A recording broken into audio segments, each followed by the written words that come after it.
को खुद ही खुश रखना पड़ता है। ये जिम्मेदारी हम जब दूसरों को देते हैं तो फिर क्या होता है, तो मैंने इस मौजू पे ना सोचा बातचीत करें। एक रिसर्च आपके साथ पहले तो शेयर करूं। रिसर्च ये बताती है कि हालात पे आपका इख्तियार है ना, जो आपकी ज़िंदगी में सारे हालात होते हैं, रिसर्च ये बताती है कि वो इख्तियार सिर्फ 10% होता है और आपका खुद पे इख्तियार 90% होता है। प्रॉब्लम ही होती है हमारे साथ कि हम अपनी खुशी को कंडीशन कर लेते हैं हालात के साथ, और हालात पहले ही मैंने बता दिया उन पे इख्तियार सिर्फ 10% है। इसका मतलब ये हुआ कि खुशी पे इख्तियार आपका कितने परसेंट हो गया, वो खुशी पे इख्तियार आपका 10% हो गया। जब इख्तियार ही 10% है तो खुश होने के चांस 100 में से सिर्फ 10%। लेकिन अगर आप हालात को जरा एक साइड पे रखें, लोगों को, इर्द गिर्द के माहौल को, सब चीजों को एक तरफ रखें और इतना मजबूत बनने की ख्वाहिश कर लें कि आपने खुद खुश रहना है, और खुद खुश रहने के लिए क्या क्या करना है वो मैं आज आपको बताऊंगा। जो अवेलेबल सारा डाटा है, हैप्पीनेस आप जानते हैं कि मेरा पसंदीदा मौजू है और पिछले कई सालों से इस मौजू पे मैं बात कर रहा हूँ। मेरी पहले भी बेशुमार हैप्पीनेस पे वीडियोस मौजूद होंगी, लेकिन आज इस अंदाज से कि क्या क्या करना चाहिए और सादा सादा आसान आसान काम अगर आप अपनी लाइफस्टाइल में शामिल करते हैं, रोज़ उसे करते हैं, तो फिर आपकी क्वालिटी ऑफ लाइफ और आपका जो हैप्पीनेस है, जो आपकी खुशी और मेयारे खुशी है, वो बहुत ऊपर चला जाता है। फिर पहली बात वाज़ेह मैंने कर दी कि आपका खुद पे इख्तियार कितने परसेंट है, वो 90% है। करने वाला काम क्या है? सबसे पहली चीज़ जिसको बड़े आराम से किया जा सकता है, दिन में एक बार कहीं बैठें, आंखें बंद करें या कम से कम अपना जो बाहर की दुनिया से राब्ता है वो ख़त्म कर लें, इत्मीनान से बैठ जाएं, आंखें बंद करके, और नेमतों को शुमार करें और हर दफ़ा नई नेमतों को याद करें। कई शक्लें होंगी नेमतों की, औलाद की शक्ल में, सेहत की शक्ल में, दोस्तों की शक्ल में, रिस्क की शक्ल में, हलाल रिस्क की शक्ल में, रिस्पेक्ट की शक्ल में, क्राइसिस आया गुजर गया, ये कितनी बड़ी अल्लाह की मेहरबानी है। कई शक्लें ऐसी होंगी। ये जो बात अब कहने लगा हूं, इसको मैंने वीडियोस में भी कहा, इसको मैं प्रैक्टिस भी करता हूँ। माजी के मुख्तलिफ जो तारीख है, कोई डेट है या कोई टाइम है, उस पर चला जाता हूँ और वहां खड़े होकर आज के दिन को सोचता हूँ। मसलन अगर आज का दिन फर्ज कीजिए 8 अगस्त है 2023, तो मैं 8 अगस्त 2013 में चला जाता हूँ और वहां खड़े होकर आज के दिन को सोचता हूं, तो यकीन कीजिए मेरे अंदर से शुक्र अल्हम्दुलिल्लाह निकलता है। करके देखिए इसे।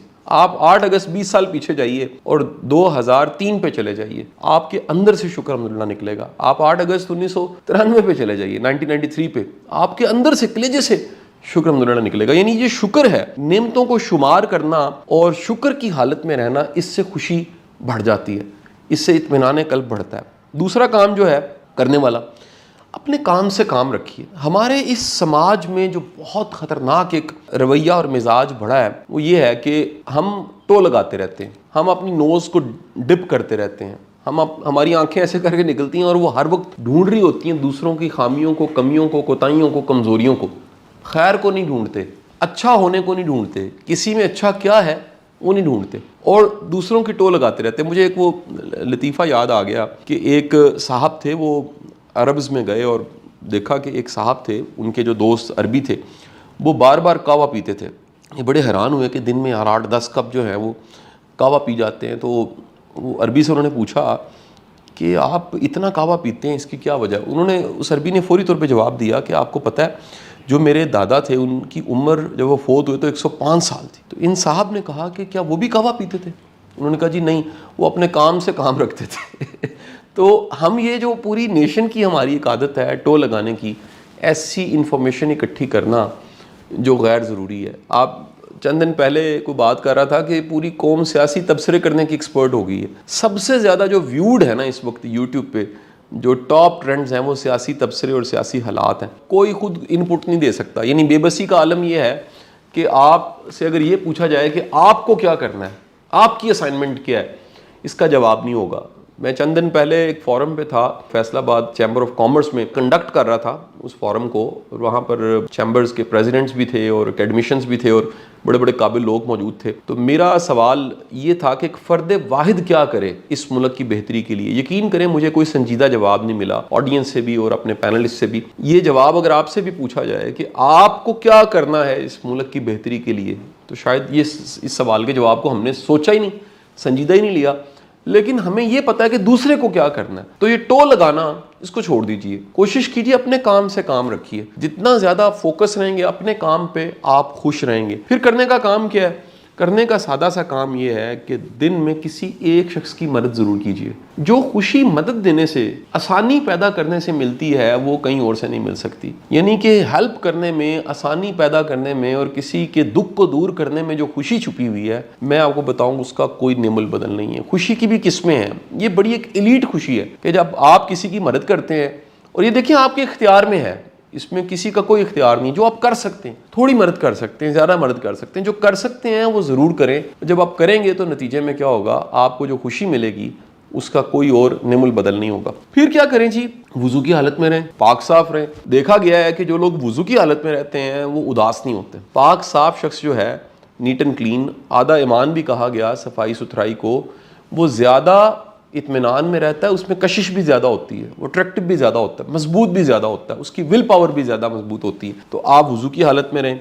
फिर क्या है जी, खुशबू लगाएं। बज़ाहिर तो ये बड़ी एक छोटी सी बात लग रही है, लेकिन मैं आपको बड़े वसूख से बात बता रहा हूँ कि देखिए सुन्नत भी है और अल्लाह के रसूल सल्लल्लाहु अलैहि वसल्लम को खुशबू बड़ी पसंद है। खुशबू आपके मूड को चेंज कर देती है। अरोमाथेरेपी इस वक्त दुनिया में एक एस्टेब्लिश थेरेपी है, और कोई ऐसे साहब भी हमने एक दफ़ा इंट्रोड्यूस करवाए जो ये थेरेपी करते हैं। इवन मेरे रूम में कुछ दोस्त आते हैं तो वो कहते हैं जी बड़ी अच्छी फ्रेग्रेंस है, तो मैं कहता हूँ जी मुझे शौक है, मुझे खुद भी अच्छी खुशबू का शौक है, और फ्रेग्रेंस एक जो फ़िज़ा को मुअत्तर करने वाली खुशबुएं हैं, मुझे उनका भी शौक है। कई तरह के फ्यूम्स हैं, कई तरह के ऐसे ऑयल्स हैं, कई तरह के ऐसे कह लीजिए धुएँ हैं जो धुनी दी जाती है, वो बड़े बड़े मॉडर्न उसके वेज आ चुके हैं, ठीक है जी, बखूर आ चुके हैं। तो आप जब भी खुशबूदार माहौल में रहते हैं तो आप ज़्यादा खुश रहते हैं। बदबूदार, कंजस्टेड, मैं तो कभी कभी हैरान होता हूँ कि कुछ लोग, उनको अंदाज़ा नहीं होता, वो नहाते नहीं है, उनकी बॉडी स्मेल इतनी होती है, और उस बॉडी स्मेल की वजह से दूसरों को सर में दर्द होती है। तो जब वो किसी को मिलते हैं, उनको सर में दर्द है, खुद उनकी अपनी हालत क्या होगी ज़रा सोचिएगा। ख्याल ही नहीं आता, कोई फीडबैक ही नहीं देता।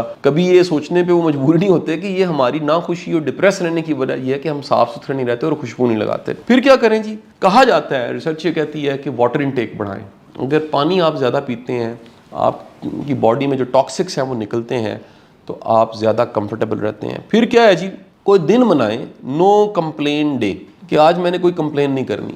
गिला शिकवा और शिकायत खुशी को छीन लेता है। कितना आसान काम है और करने वाला काम है कि आज के दिन तय करें कि जैसे ही आप कंप्लेन करने लगे, रोक लें अपने आप को। कोई कंप्लेन करने लगे उसे कहिए जी सॉरी, मैंने आज कंप्लेन नहीं सुननी, आज हमने शिकवा नहीं करना, आज हमने शिकायत नहीं करनी, आज हमने शुक्र अदा करना है। तो आप ग्रेटिट्यूड डे मना सकते हैं या नो कंप्लेन डे मना सकते हैं। फिर क्या करें जी, एक्सरसाइज करें। रोज कम अज कम आप 10 मिनट एक्सरसाइज करें, वॉक करें, और किसी खुली जगह पे बैठें। देखा गया है कि वो लोग जो तंग जगहों में रहते हैं, बंद जगहों में रहते हैं, आसमान को नहीं देखते, ग्रीनरी को नहीं देखते, खुली जगह को नहीं देखते, कुशादगी को नहीं देखते, उनके अंदर भी तंगी पैदा हो जाती है। मैं कॉन्शियसली ये एक्टिविटी करता हूँ। मैं आपको बताऊँ कि शाम को अगर मैंने वॉक ना भी करनी हो, कभी होता है एक्सरसाइज का मूड नहीं भी है, तो बच्चे फुटबॉल खेलते हैं पार्क में, फुटबॉल क्लब उन्होंने ज्वाइन किया हुआ है, तो मैं एक कोने पे आराम से बैठ के उन बच्चों को खेलता देखते रहता हूँ। वो एक घंटा जो गुजरता है, और उस एक घंटे में वो ग्रीनरी, उन बच्चों का खेलना, उनके वो नारे, उनका गोल करना, उनका भागना, उनका एक उनकी स्ट्रगल, उनकी स्ट्राइव, उनकी एफर्ट, उनकी स्पोर्ट्समैनशिप, परिंदों का चहचहाना, और आजकल वैसे ही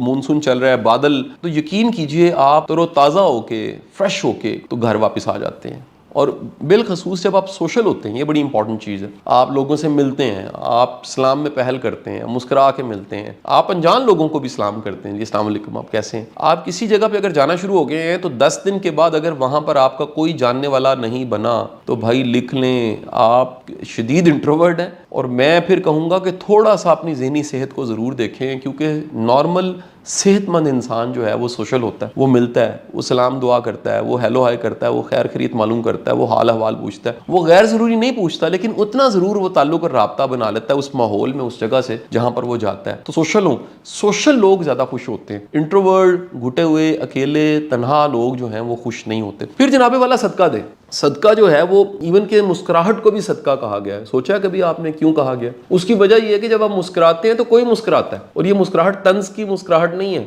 ये मुस्कुराहट जो है वो इत्मीनान की मुस्कुराहट है, एक्नॉलेजमेंट की मुस्कुराहट है। किसी को देख के एक खुशगवारी का जो एहसास है, खुशी का जो एहसास है, ये जो मानना, एडमिट करना है कि भाई आप सामने, अस्सलाम वालेकुम, जो चेहरे की मुस्कुराहट है, इसको सदका कहा गया। ये रिफ्लेक्शन है, आपकी मुस्कुराहट किसी को मिलती है और उसकी मुस्कुराहट एक सदका जारिया बन के कितनों को मुस्कुराहट मिलती है। तो आप अगर सदका देते हैं किसी भी फॉर्म में, और मैंने कम से कम शक्ल उसकी बता दी, मुस्कुराते हैं, तो आप खुश रहते हैं। आपका सदका जो है वो बलाओं को टाल देता है, कितनी मुश्किलों को टाल देता है। और सदक़े पे तो देखें कितनी हदीसें हैं। अल्लाह के रसूल सल्लल्लाहु अलैहि वसल्लम ने फरमाया कि जो बला है वो सदक़े से टल जाती है। आप जब सदका देते हैं तो बला टल जाती है, मुसीबत टल जाती है। फिर हौसला अफजाई करें। 1 रुपया खर्च नहीं होता शाबाशी देने पे। किसी के कंधे पे हाथ रख के थापड़ा मारते हुए 1 रुपया खर्च नहीं होता। किसी को वेल डन कहते हुए 1 रुपया खर्च नहीं होता। कोई अच्छा काम कर रहा है उसे ढूंढने तलाश करेंगे, वेरी गुड, जबरदस्ती। हमने अपने इवन ऑफिस में कल्चर बदला है। जब से उसामा तैयब साहब ने ज्वाइन किया एज CEO, तो हमने यहाँ पर हर महीने का एक बेस्ट एम्प्लॉय, 4 महीने बाद जो बेहतरीन परफॉर्म कर रहे हैं उनको एक्नॉलेज करना शुरू किया है। एक शील्ड देनी शुरू की है, केक काटना शुरू किया है। जब आप एक्नॉलेज करते हैं, किसी को खुशी मिलती है, वो खुशी लेके घर जाता है, तो आपकी खुशी भी मल्टीप्लाई हो जाती है। तो एक्नॉलेज करें, एप्रिशिएट करें। उसके बाद जनाबे वाला, ये एक बड़ा जो कमाल का काम मैं आपको बताने लगा हूं कि अपने खुशगवार दिन याद करके उनको सेलिब्रेट किया करें, उसका तज़किरा किया करें, उस पर शुक्र अल्हम्दुलिल्लाह कहा करें। हमारा माइंड जो है ना वो भागता रहता है, दौड़ता रहता है और मनफी वाक़यात को ढूंढ लेता है। लेकिन अगर आपका माइंड उसको आदत पड़ जाए कि उसने ट्रैक करना है, याद करना है उन वाक़यात को जो बड़े शानदार थे, जो ज़िंदगी के बेहतरीन वाक़यात थे, तो आप उनको याद करें। अच्छा, ये सब की सब एक्टिविटीज़ आप किसी को भी करवा सकते हैं। अगर आपके घर में कोई नाखुश रहता है उसको आप सजेस्ट कर सकते हैं कि आप ये एक्टिविटीज़ करें, आपकी जो क्वालिटी ऑफ लाइफ है वो बदल जाएगी। अच्छा, फिर जनाबे वाला करने वाला काम क्या है? अपने घर की चीज़ों को तरतीब से रखें। इस पर भी मेरी बड़ी वीडियोस हैं। वो लोग जिनकी ज़िंदगी में कुछ सिमेट्री होती है, तरतीब होती है, एक रिदम होता है, वो ज़्यादा ज़हनी तौर पे सेहतमंद होते हैं। इस पर यूनिवर्सिटियों की रिसर्चें मौजूद हैं और बाकायदा गूगल पे पड़ी हुई हैं ऐसी रिसर्च जिससे बताया गया है कि वो लोग जो तरतीब से चीज़ों को रखते हैं, ऑर्गेनाइज्ड होते हैं, जिनके घर ऑर्गेनाइज्ड होते हैं, वो ज़्यादा ज़हनी तौर पे सेहतमंद होते हैं। मुझे वो जुमला याद आता है, हमारे बड़े मोहतरम बुजुर्ग इरफानुल हक साहब जेलम में होते हैं, उन्हें लोग बाबा इरफानुल हक भी कहते हैं। जब फाउंडेशन आए तो उन्होंने बड़ा अप्रिशिएट किया कि यार यहाँ पर लाइफ है, यहाँ पे रोशनी है, यहाँ पे जो रोशनी और खिड़कियों का साइज़ और जो एक सफाई सुथराई है वो बता रही है कि यहाँ सब लोग कितने ज़हनी तौर पे सेहतमंद हैं। तो जहाँ पर आप होते हैं, रहते हैं, वहाँ से आपकी ज़हनी सेहत का भी पता लग जाता है। जिस कमरे में आप रहते हैं, जिस जगह पे आप रहते हैं, आपके दफ्तर से, उन सब चीज़ों की तरतीब से पता लग जाता है कि आप कितने मुनज़्ज़म और ज़हनी तौर पे सेहतमंद हैं। इससे आपकी खुशी का प्यार बढ़ता है। फिर जनाबे वाला, अगर हो सके एक काम और कीजिए, वो ये कि घर के कामों में खुद शामिल हो जाइए। वो मुमकिन है खाना पकाना हो सकता है, वो छोटे छोटे घर के काम हो सकते हैं। वो लोग जो पार्टिसिपेट करते हैं घर के कामों में, इवन किचन गार्डनिंग कर सकते हैं, आप पौधे लगा सकते हैं, आप इंकरेज कर सकते हैं अपने बच्चों को कि घर में हम क्यारियां बनाते हैं और छोटे छोटे से गमले लगा के उसमें पौधे लगा देते हैं, सब्जियां लगा देते हैं। इन कामों में खुद शामिल भी हो जाइए। आप जब भी ये काम खुद करेंगे, बल्कि मेरे तो कई दोस्त बताते हैं, उनकी फीडबैक ये है कि वो बच्चों के साथ मिलकर घर की गाड़ी धो लेते हैं। उस गाड़ी धोने की वजह से भी खुशी मिलती है। घर के छोटे छोटे काम कर लेते हैं, कपड़े धो लेते हैं। तो जब आप घर के छोटे छोटे काम करते हैं तो उससे भी आपको खुशी मिलती है। फिर जनाबे वाला, करने का लास्ट जो काम है बड़ा इंपॉर्टेंट, वो ये है कि आप दिन का कोई एक वक्त ऐसा जरूर रखें जिसमें आप पूरे दिन को रिकॉल करके जो जो कुछ अच्छा हुआ है, हक से ज्यादा आपको मिला है, पूरे दिन की रिफ्लेक्शंस आप याद करें। और आज क्या अच्छा हुआ है, आज क्या अच्छा सीखा है, आज क्या अच्छा मिला है, आज क्या हक से ज्यादा मिला है, आज कैसे कैसे खैर के लोग मिले हैं, आज कैसी कैसी मोहब्बतें मिली हैं, आज कहाँ से रिस्पेक्ट मिली है, कहाँ से लव मिला है, उसको रिकॉल करें। तो एक दिन की आपकी जो पॉकेट है हैप्पीनेस की, वो भर जाएगी। जैसे जेब भरी होती है खाने पीने की चीज़ों से, बाज़ औक़ात पैसों से, तो आपकी जो खुशियाँ हैं वो आपकी जेबों में भरी होंगी। मेरी बहुत सारी दुआएं आपके लिए, अल्लाह ताला आपको खुश रखे। और फिर अगेन बारी साहब का वो जुमला कि खुद को खुद ही खुश रखें, ये ज़िम्मेदारी जो है ना, ये किसी और को ना दें, क्योंकि दूसरों को ज़िम्मेदारी देंगे तो वो कबूल नहीं करेंगे। आपका इख्तियार 90% है, इस 90% इख्तियार को सामने रखते हुए खुद से खुश रहना शुरू करें। शुक्रिया।